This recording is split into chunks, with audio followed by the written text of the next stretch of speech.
This is a Toyota RAV4. This car is being prepared to get a new engine. I'm going to walk you through quickly some of the steps for removing and replacing the engine in this car. But first, the engine is a 2.4-liter 2AZ-FE. This is one of the worst engines ever sold by Toyota in recent times. It's an oil burner. And that's the reason we're replacing this engine. It got so it was consuming about a quart of oil every 1,000 miles or so, if not more. And this is just not acceptable. Looking down into the engine bay, we've removed the radiator and the condenser assembly with the radiator fans. And in order to do that, we also had to remove the front right headlight. And the headlight was removed in order to access the fittings for the AC condenser. You can't get to them without removing the headlight. Over on this side, we've removed the air box and the intake tube.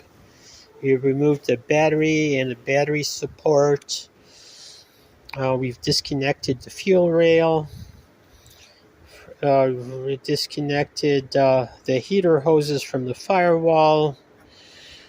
We've removed the ECU and disconnected the harness. And we've also removed the shifter cable that goes down to the neutral safety switch on the front of the transmission.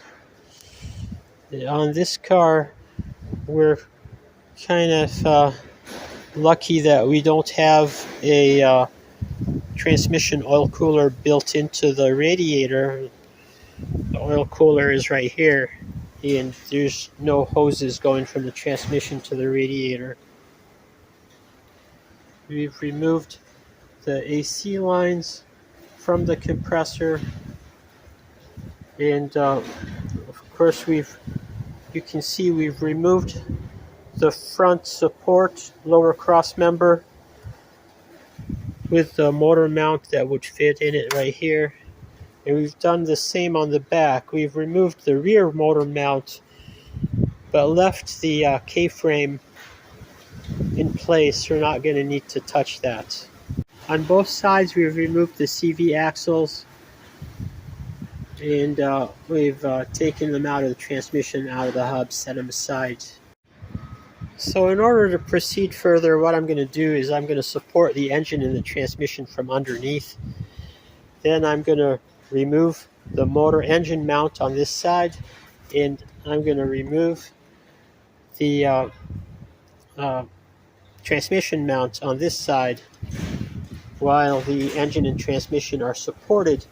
And then I'm going to use the mounting brackets for the engine and for the transmission to pull the engine, to pull the entire assembly out.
Okay, so the engine's out, engine assembly is out. We're going to make sure that it's good and stable on the dolly. This is a special made dolly that I made just for this kind of thing.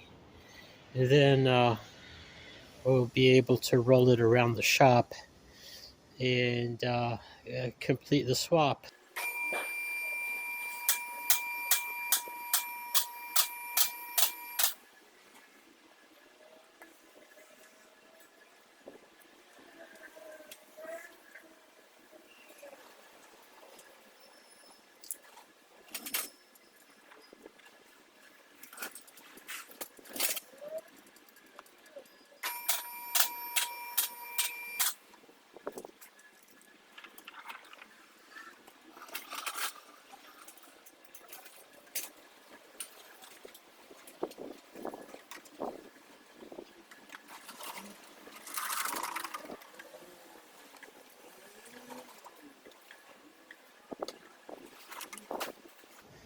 So there is our new engine. It's a low miles used engine, and the rest of his job is going to be swapping everything from the old engine to the new engine, and then of course swapping the transmission. So that's it for this video. Hope you enjoyed it, and thanks for watching.